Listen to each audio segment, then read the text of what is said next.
welcome to the session from Mission Design and Management about mission simulation and modelling, technically session number 2.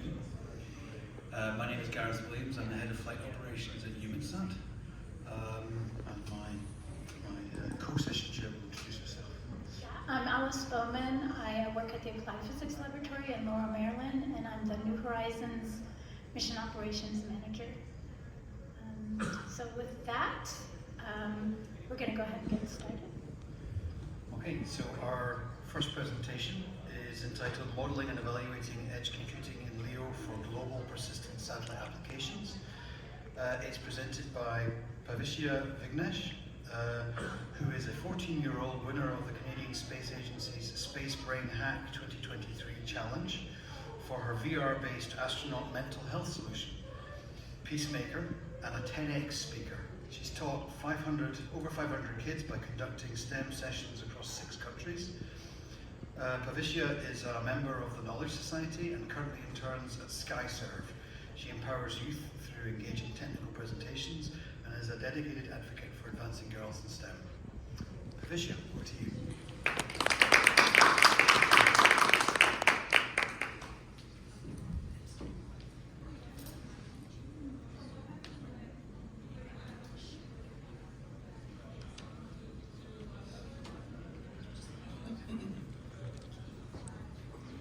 Good afternoon, everyone. My name is Bhavisya, and I'll be presenting our work on modeling and evaluating edge computing in low Earth orbit for global and persistent satellite applications. I've been interning with SkyServe for the past 3 years, and they're working on building edge computing applications for satellites. And that aligns with what we're going to be talking about today. Today, we will explore how edge computing in low Earth orbit can significantly reduce latency and thereby enhance the effectiveness of satellite applications in critical scenarios. Now, imagine a high-stakes mission, like spotting a wildfire or tracking an oil spill, something where every second counts. Normally, satellites send their data down to Earth for processing, which can take hours or even a day. But what if that data can be processed right there up in space? The main challenge that we explored in our study was the indirect or direct delay caused by traditional ground-based processing. Now, this delay is not acceptable for time-critical applications like wildfire detection, maritime security, and oil spills. Now, why? Let's take wildfire detection as an example. A small spark can grow into a wildfire just because of this delay that's caused, the fact that we couldn't detect it in time. Now, because of the containment, if it's not contained enough, a sufficient amount would grow into a wildfire. Now, some say that one method is better than the other. Traditional is better than edge is better than traditional. But the bigger question we asked ourselves is, could we develop a framework to measure and compare how each method fares for a given scenario? And does solving this latency problem come with a greater impact? To evaluate the effectiveness of edge computing in low Earth orbit, we developed a framework with 4 core components: temporal, spatial, edge compute, and sensor. Temporal aspects include revisit frequency, processing time, and communication latency. Everything to do with time. Spatial includes resolution, coverage patterns, and positional accuracy.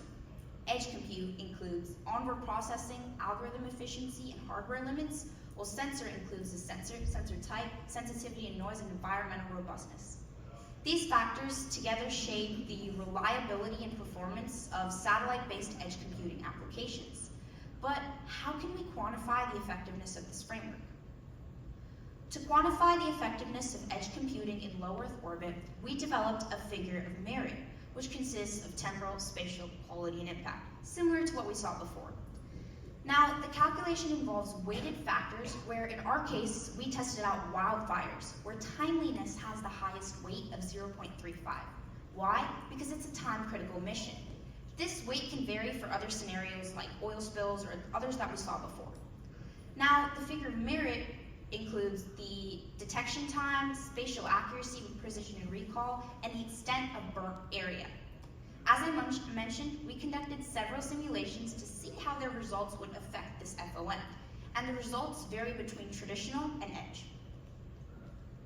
Now that we've seen the use cases for satellites and how for each of these use cases there's a different phenomenon that needs to be measured, and as well as how the definition of success would vary based on the scenario, we developed a hierarchical framework. To keep this evaluation consistent, we propose this. And this allows the definition of the problem, modeling a space-based system, as well as a simulation of however many necessary before the implementation in the real world. This directly maps to the evaluation criteria and FON. The primary extensions allow the reuse of components while still tailoring the complexity to specific phenomena and sensors, rather than having to rewrite everything from scratch. And there will always be domain-specific cases where we may want to introduce human systems, like such as patterns of illegal fishing, and this is not needed for wildfires. And our hope of this framework is for creative extensions and code. Now, let me talk a little bit about these wildfire simulations.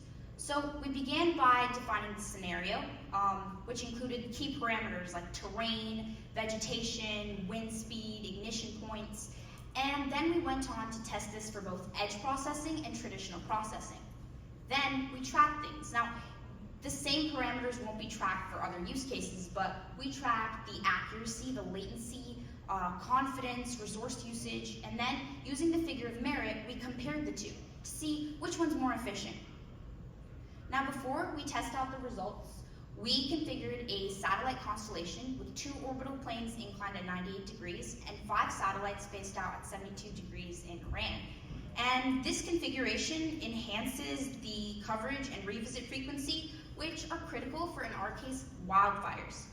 Now, we chose Alberta because of its high wildfire activity and also due to the availability of ground touch. This is not region locked, it's not only specific to Alberta, but we chose it because of its ideal conditions for wildfires.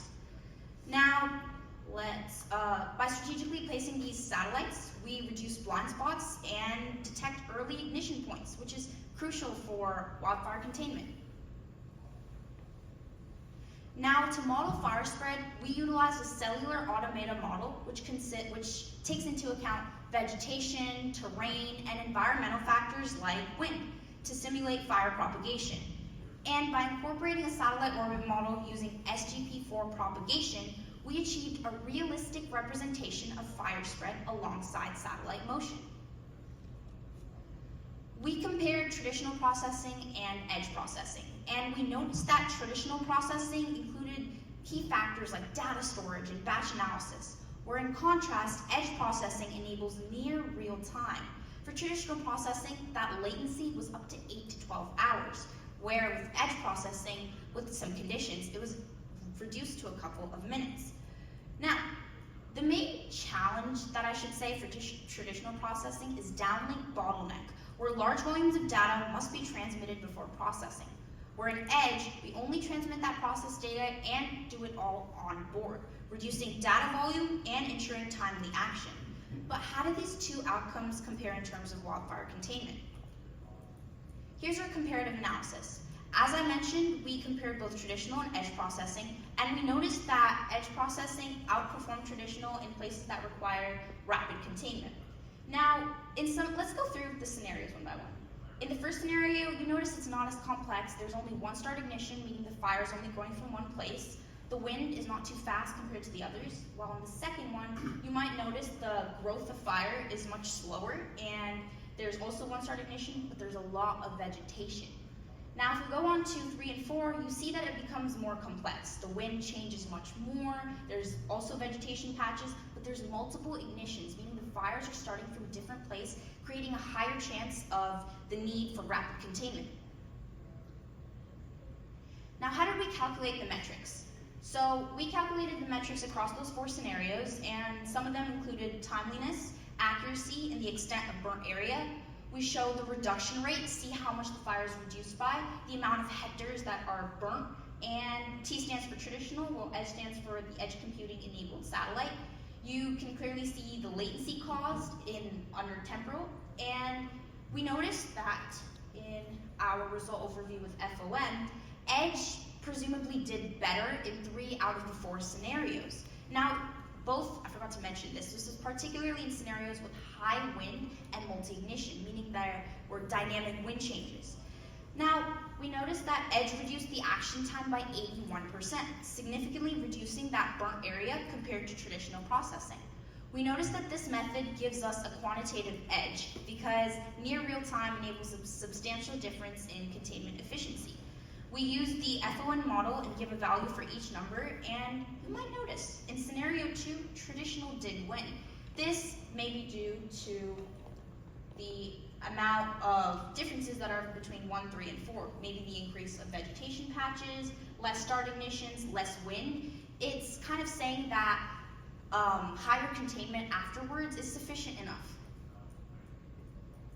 Now, we did validate our data with real-world validation. We used Alberta's 2023 fire season, and in this year, the province shows that there were 1,124 total fires, which was a 16% increase from the 10-year average. In this year, there were 2.2 million hectares burnt, which was a 589% rise. And this analysis does show that fires detected within 30 minutes had a significantly smaller burnt time compared to those of 12 hours.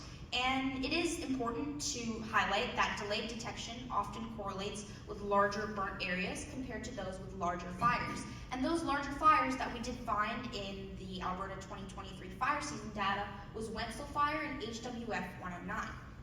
Okay, let's get on. Now, we did validate our data with Mission Matterhorn. So Mission Matterhorn demonstrated this onboard processing, reducing that latency to a couple of hours from minutes. Now, this was using SkyServe's Storm platform, and this was with a compression rate of 5:1, making data transmission much faster. If we do check out the results, we can see how much the data was reduced by and how the transmission was much faster, enabling a clear amount of storage. Now, there are some limitations. The dependency on space-based hardware that can withstand harsh conditions like temperature variations, radiation, and limited power. And additionally, processing this much on board requires significant computing power, which may not be feasible. Now, if we move on to the extensibility of other applications, wildfires aren't the only one. This can be used for oil spill monitoring, methane plume detection. We can speed up response in oil spills by tracking the fluid movement. We can detect methane leaks with advanced sensors, and we can track illegal ships with behavioral analysis. Now, this is all using the same framework, and as I might have not mentioned in the figure of merit, the impact, for example, for our simulation was total burn area, and this is 100% going to vary for a different scenario. So all these parameters will change, and especially for the fact that timeliness had the highest weight. That may not always be the case. Okay. In conclusion, edge computing increases this detection to action time by 80%. It's faster, more reliable, and reduces damage. And in the future, hybrid. Not either traditional processing or edge processing, but using both. Processing the urgent data on board and sending the rest down for deeper analysis. And we also are exploring shared processing across constellations and smarter ways to measure cost versus the benefit. Now, in this future, satellites don't wait. They think, decide, and act in real time. And as Alan Kay said, the best way to predict the future is to build it. Thank you.